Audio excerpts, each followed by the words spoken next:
Mon mari a trompé avec la petite amie de 18 ans de mon fils et j'ai été choquée de découvrir tous ces sales secrets. Je vais utiliser des pseudonymes pour toutes les personnes mentionnées dans ce post. Moi, 41 ans, femme, je suis une mère au foyer. Mon mari, 48 ans, que nous appellerons Paul, travaille dans la finance. Nous sommes mariés depuis près de 20 ans. Nous avons 2 enfants, que nous appellerons Eric, notre fils de 18 ans, actuellement en terminale, et Marie, notre fille de 15 ans. Ils sont tous les deux la lumière de ma vie. Mon mariage avec mon mari s'est quelque peu éteint au fil des ans pour une myriade de raisons, comme son emploi du temps professionnel et la façon dont j'ai mal vieilli depuis notre rencontre. Notre fils Eric a une petite amie, qu'il fréquente depuis leur entrée au lycée, ils étaient en seconde. Nous l'appellerons Amy. Eric adore absolument Amy. C'est son premier amour et c'est une personne que j'ai toujours considérée comme faisant partie de la famille. Cela rend toute cette situation émotionnellement déchirante pour moi. La semaine dernière, j'ai vu involontairement l'écran du téléphone de mon mari et j'ai aperçu un fil de messages entre mon mari et Amy, la petite amie de notre fils, et j'ai lu ce qui ressemblait à un message d'elle lui disant qu'elle regrettait de manger sa saucisse. Je suis restée figée sur place, incrédule. J'ai passé la majeure partie de la journée à me convaincre que j'avais du mal lire ce que j'avais vu. Cependant, je ne l'avais pas mal lu, car au cours des derniers jours, j'ai découvert un fichier sur son ordinateur rempli de tonnes de pornographie BDSM. Il a clairement une addiction au porno. Il avait aussi enregistré sur son ordinateur des photos d'amis provenant de son Instagram. Bien qu'elle ne soit pas inappropriée, elle était entièrement habillée, c'était quand même la preuve dont j'avais besoin pour confirmer que je ne devenais pas folle. J'ai aussi regardé son téléphone à des moments opportuns et j'ai vu plus de leurs interactions. Je regrette d'avoir jamais regardé. Comment je l'ai vu involontairement? Il était sur son téléphone, il n'avait pas eu message ouvert à l'écran à ce moment-là, mais l'application était toujours ouverte. Vous savez, sur iPhone, quand on glisse vers le haut, cela montre toutes les applications qui sont ouvertes et on peut les fermer. Quand il fermait les applications, quelque chose qu'il fait compulsivement, je l'ai remarqué. Ce n'est pas comme s'il était une sorte d'idiot ayant un message ouvert à la vue de tous. J'ai vu qu'il avait oublié qu'il avait l'application en cours d'exécution quand il a glissé vers le haut à partir d'une application complètement différente. Quand je suis tombée par hasard sur les messages entre Paul et Amy, c'était comme un coup de poing dans l'estomac. Je me souviens m'être assise là, mes mains tremblantes alors que je tenais son téléphone. L'écran s'illuminait avec des mots qui semblaient des entailles au cœur. Ce n'était pas seulement le choc de la trahison, c'était la façon dont il parlait de moi. Paul avait pris les insécurités que je lui avais confiées et les avait transformées en cruelles plaisanteries pour son amusement avec Amy. Ils étaient remplis de choses méchantes, horribles, dites à mes dépens, avec lui me comparant constamment à elle. Il m'appelait grosse et vieille, entre autres choses, tandis qu'Amy. Les messages étaient parsemés d'émoticônes et de MDR.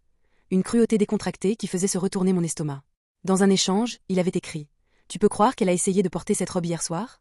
On aurait dit une saucisse essayant de faire éclater son boyau. Amy avait répondu par une série d'émoticônes riantes et avait ajouté « Elle est tellement vieille qu'elle doit penser que c'est encore à la mode. » Et ce n'était pas que des commentaires sur mon apparence. Il parlait de mon intelligence, de mes centres d'intérêt, de ma façon de parler.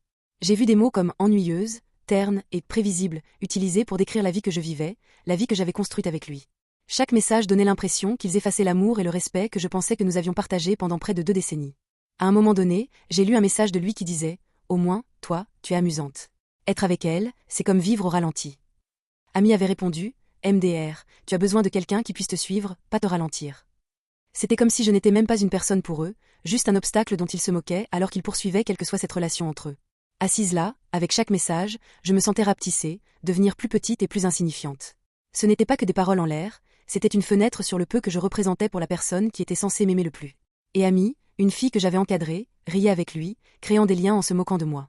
La trahison n'était pas seulement la sienne, c'était aussi la sienne, une épée à double tranchant qui blessait profondément. Je me souviens avoir fermé l'application, l'écran devenant noir, et avoir levé les yeux vers nos photos de famille sur le mur en face. Le contraste entre les visages souriants et heureux sur ces photos et le mépris dans ces messages était accablant. C'est à ce moment-là, entouré par l'écho de leur rire, que j'ai réalisé que l'homme que j'avais épousé n'était pas l'homme qui souriait sur ces photos. Et je suis restée à me demander combien de fois ils avaient partagé un rire à mes dépens, combien de fois ma douleur avait été leur chute. J'ai toujours eu des pressentiments ou des sentiments paranoïaques que Paul me trompait, mais je n'aurais jamais, au grand jamais, imaginé quelque chose comme ça. Le mois dernier, j'ai trouvé un string dans notre chambre qui n'était ni le mien ni celui de ma fille. J'ai fermé les yeux là-dessus, étant naïve et agissant comme si c'était peut-être à notre fille, même si cela n'avait aucun sens. Non seulement il me trompe, mais en plus, il trahit notre fils. Je suis complètement anéantie. Je ne pense même pas que les mots puissent décrire adéquatement l'angoisse, la colère, le choc que je ressens en ce moment. Je me sens totalement dépassée par la façon de gérer cela, car évidemment, des mesures doivent être prises, mais je suis terrifiée par le choc psychologique que cela représentera pour mon fils. Je n'ai aucune idée de comment même aborder ce sujet complètement, avec lui. Je ne souhaiterais pas cette situation à mon pire ennemi. Je n'arrive même pas à croire que j'ai épousé cette ordure en premier lieu. Et puis mon esprit s'est mis à foncer, réalisant que j'avais commencé à remarquer un comportement spécifiquement inhabituel de sa part à peu près au moment où Amy a eu 18 ans. Elle a 18 ans depuis 5 mois maintenant. Je n'ai pas pu déterminer quand leur liaison a commencé. Je fais de mon mieux pour le découvrir. Il supprime ses textos toutes les 2 semaines, semble-t-il, donc je n'ai pas pu identifier quand toute cette histoire a commencé. Est-ce qu'il attendait qu'elle ait 18 ans pour poursuivre cette liaison? Il y a tellement de couches dans tout cela, et je suis complètement paralysée par la peur et l'angoisse. Rien de tout cela n'a aucun sens. Comment est-ce arrivé? Suis-je à ce point stupide et idiote que j'ai laissé tout cela se produire sous mon nez? Eric adore Amy, et l'idée de lui révéler cette vérité écœurante me terrifie. L'impact sur son jeune cœur et son esprit pourrait être dévastateur. Mon cœur souffre pour Eric et Marie, qui sont des témoins complètement innocents. Je n'ai pas confronté mon mari à ce sujet parce que j'ai franchement peur de l'effet domino. Je ne sais pas vers qui me tourner en premier à ce sujet. Je partage mon histoire non pas pour avoir de la sympathie, mais pour chercher de la compréhension et peut-être des conseils de la part de ceux qui ont peut-être dû faire face à une trahison profonde. Merci de m'avoir écouté. Merci à tous pour votre soutien massif. Je suis désolée si je n'ai pas répondu à vos messages privés. Je le ferai quand je le pourrai. Je traverse beaucoup de choses en ce moment et je prends beaucoup de mesures qui doivent être prises. J'essaie d'être intelligente et stratégique face à cette situation vraiment surréelle et terrible dans laquelle je me trouve. Je veux être claire, ne pas parler de cela à mon fils n'a jamais été une option que j'envisageais. Je ne voulais pas donner cette impression. Je disais juste que je redoutais intensément cela, mais évidemment, il faut en parler. Ce n'est qu'une partie des nombreuses étapes de mon plan global. Je joue actuellement l'idiote et je rassemble autant de preuves que possible afin d'être préparée à tout. Je vais me protéger et je vais m'assurer de ne pas me mettre en danger. Je posterai une mise à jour plus détaillée bientôt quand je le pourrai, mais sachez que vous m'avez tous beaucoup touché le cœur et m'avez fait me sentir moins seule. Mise à jour 1. Mon frère m'a mise en contact avec un avocat très dur, du genre chien de garde. J'ai sauvegardé des captures d'écran de toutes ces conversations avec Amy. Je n'ai pu récupérer que les 3 derniers mois depuis iCloud. Les conversations étaient surtout de la dragoute et des discussions salaces. C'était dur à digérer, complètement glauque. Et j'ai vu plusieurs choses négatives dites sur moi. Son historique d'appels montrait qu'il parlait avec elle pendant des heures, assez régulièrement. Il utilise des applications de rencontres. J'ai pris des captures d'écran de ses profils et de toutes les discussions actives qu'il a avec ses matchs. Il est très clair qu'il utilise un filtre pour rechercher des filles qui ont entre 18 et 22 ans environ. J'ai copié tous ces fichiers de l'ordinateur. Il va sur des chatrooms sexuels et des forums. Et il dépense des tonnes d'argent sur OnlyFans. J'ai fouillé dans toutes les cachettes possibles auxquelles je pouvais penser dans la maison.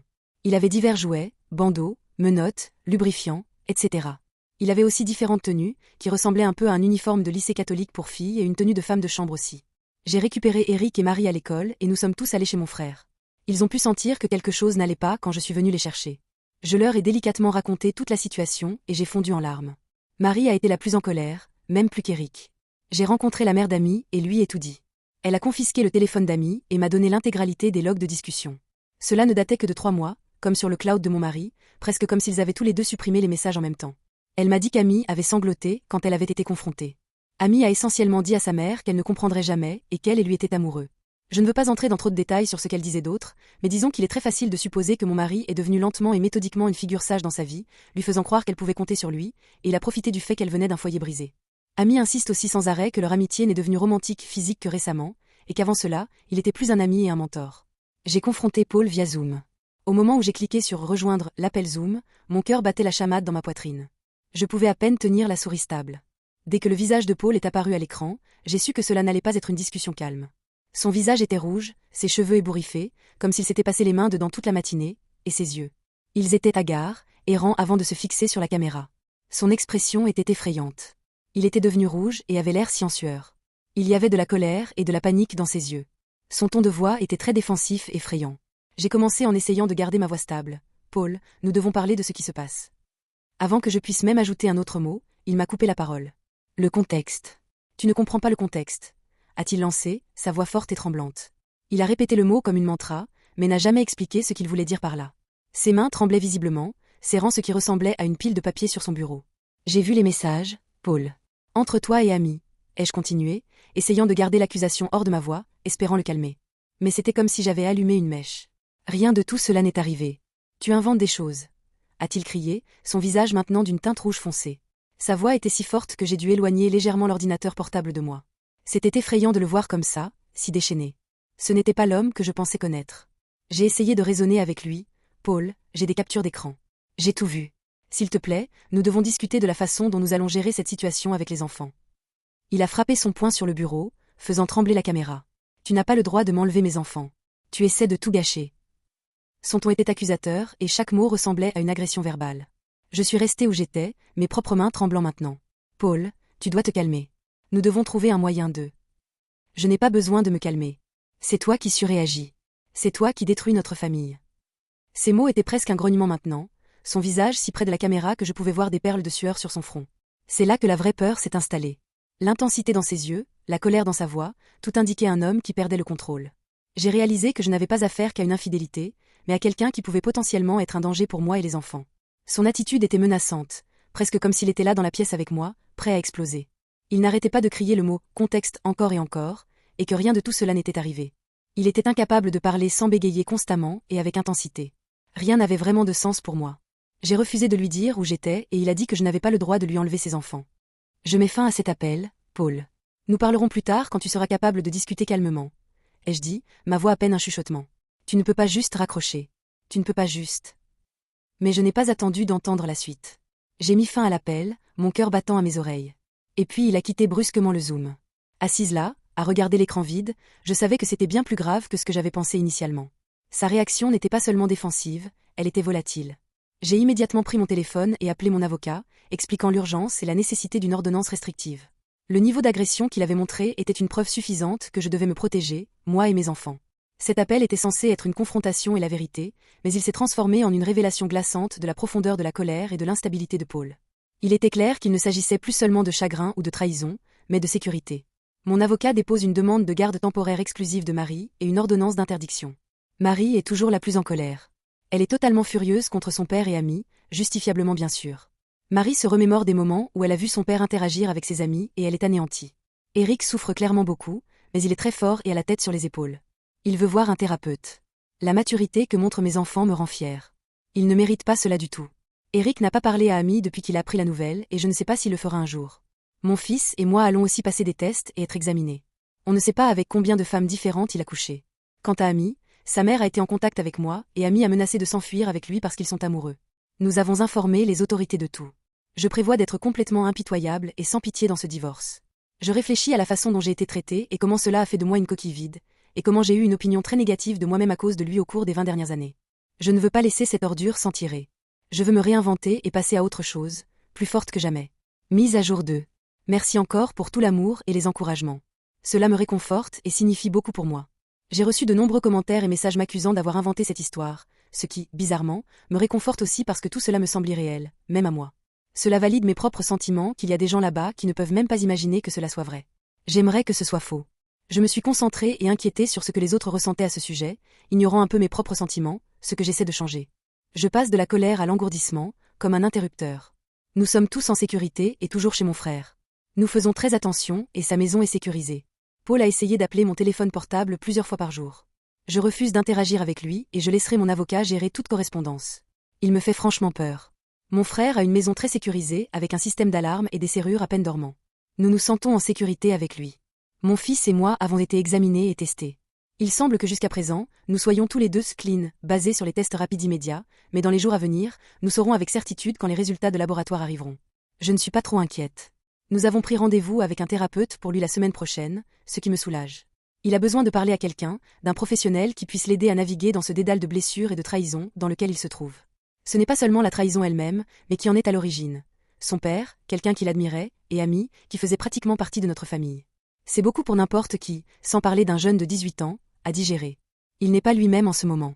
Il semblait un peu sous le choc et je m'inquiète qu'il intériorise beaucoup et qu'il soit difficile de lire ce qui se passe dans sa tête. Malgré son propre tourment, la sollicitude d'Eric pour moi a été touchante, presque déchirante. Il demande souvent « Comment tu tiens le coup, maman ?» Sa voix porte une maturité qu'elle ne devrait pas avoir à son âge.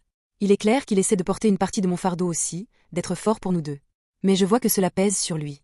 De temps en temps, je surprends ce regard dans ses yeux, un mélange de tristesse et de détermination qu'aucun enfant ne devrait avoir envers ses parents. Il n'est pas intéressé par une correspondance avec son père du tout. Il n'appelle que mon portable. Il n'a pas essayé de contacter Eric ou Marie, ce qui est à la fois un soulagement et une profonde blessure. C'est comme si, avec tout révélé au grand jour, il ne savait pas comment leur faire face ou choisissait de ne pas le faire. Eric ne semble pas non plus intéressé à le contacter. Quand j'ai mentionné son père l'autre jour, il y a eu un bref éclair de quelque chose. Comme de la colère ou peut-être de la douleur dans ses yeux, avant qu'il ne le masque rapidement avec de la neutralité. Je n'ai rien à lui dire pour l'instant, a-t-il dit, et en est resté là. J'ai le sentiment que Paul est extrêmement nerveux. Il a peur et je pense qu'au fond de lui, il sait que s'il est enquêté minutieusement, il aurait de gros ennuis. C'est ce que mon instinct me dit.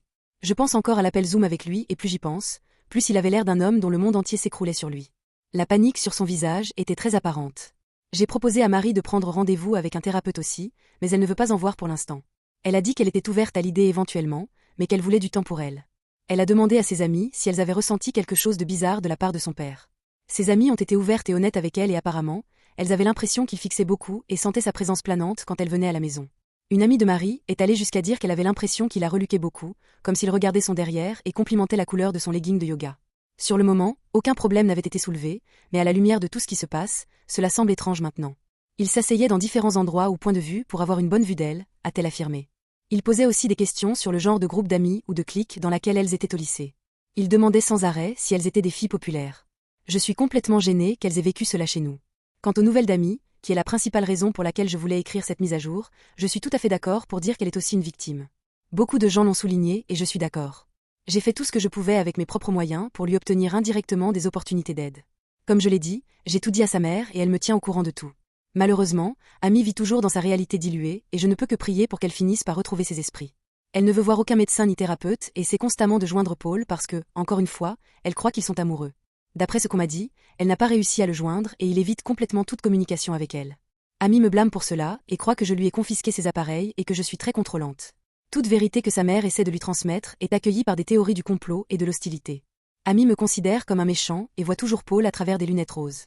Sa mère lui a montré des captures d'écran de ses profils sur les applications de rencontres et de ses matchs, et elle refuse d'y croire, disant que je les ai photoshopés. Selon sa mère, Amy ne cesse de dire des choses comme « tout le monde est juste en colère parce qu'elle s'est trouvée un vrai homme » et que « je suis jalouse parce qu'elle prend mieux soin de lui que moi ». Cela correspond à certaines conversations dont j'ai fait des captures d'écran, où une grande partie de ce que dit Paul, c'est lui se plaindre de choses que je ne fais pas pour lui sexuellement. Pour l'instant, elle insiste sur le fait qu'elle et Paul seront ensemble à long terme. Franchement, c'est un vrai salaud. Je crois que des choses se sont passées avant ses 18 ans aussi.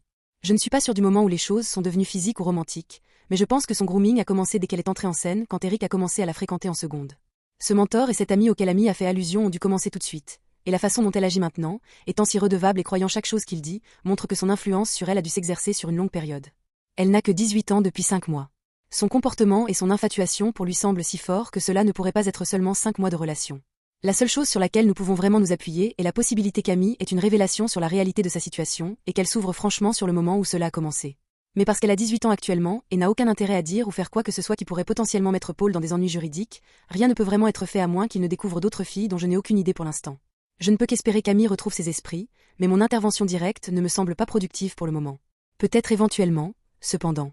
Mise à jour 3 à 8 avril 2024. Le soutien, encore une fois, a été massif et j'en suis très reconnaissante. Malheureusement, j'ai reçu beaucoup de messages privés négatifs, accusateurs et harcelants de la part de personnes ici qui pensent que j'invente cette histoire. Quelqu'un a fait un commentaire quelque part affirmant que mon histoire avait été démystifiée et les gens croient cette personne. J'ai vu une augmentation des messages négatifs m'accusant d'avoir inventé cela pour de l'argent. Je ne demande pas d'argent du tout. Venir ici était complètement motivé par un désespoir émotionnel et je ne m'attendais pas à ce que quiconque s'investisse autant dans mon histoire de cette façon, mais encore une fois, je ne cherche rien à en tirer. Je n'ai aucune raison de mentir. Je ne gagne rien à cela. Si vous ne me croyez pas, c'est bon, je m'en fiche. La seule chose que je demande, c'est de ne pas franchir la ligne et de commencer à m'envoyer des messages privés méchants ou accusateurs. La seule raison pour laquelle je continue à poster, c'est à cause de ceux d'entre vous qui m'ont envoyé de l'amour ici et le soutien m'a vraiment remonté le moral. Quant au divorce, il est bien en cours. Je ne vais pas entrer dans les spécificités parce que c'est en cours et je veux m'assurer que tout se passera bien. J'ai obtenu la garde temporaire de Marie. Paul doit aussi payer une pension alimentaire temporaire. Il y a une ordonnance de protection. Paul ne peut pas nous contacter ni s'approcher de nous pour le moment. Nous nous concentrons juste sur le fait de traverser ce merdier légal. Encore une fois, je n'entrerai pas dans les détails parce que je ne veux rien gâcher, mais ce que je dirais, c'est que je suis très confiante, divorce mis à part, qu'il y a des preuves accablantes contre Paul qui lui causeront de sérieux ennuis et cela l'impactera pour le reste de sa vie. Je suis sûre que je pourrais éventuellement en dire plus à ce sujet. Je sais que beaucoup de gens s'inquiètent de ces manières de prédateurs et je voulais juste transmettre cela, même si je dois être vague pour l'instant. La justice viendra. Toute votre inquiétude concernant l'état psychologique de mes enfants signifie beaucoup pour moi. Eric est allé en thérapie 2 fois au cours des 2 dernières semaines. Je sais que certaines personnes ont pensé que je le minimisais et agissais comme s'il allait bien. Je sais très bien qu'il souffre intérieurement et nous faisons tout ce que nous pouvons pour nous assurer qu'il sait qu'il est soutenu et aimé. Mon frère a été incroyable en passant du temps avec Eric et Marie, et tous les deux se sont confiés à lui sur beaucoup de choses. Mon frère a un mariage très sain et lui et sa femme ont vraiment relevé le défi pour nous tous. Marie n'a pas vu de thérapeute pour l'instant, mais elle promet qu'elle sera ouverte à en voir un bientôt.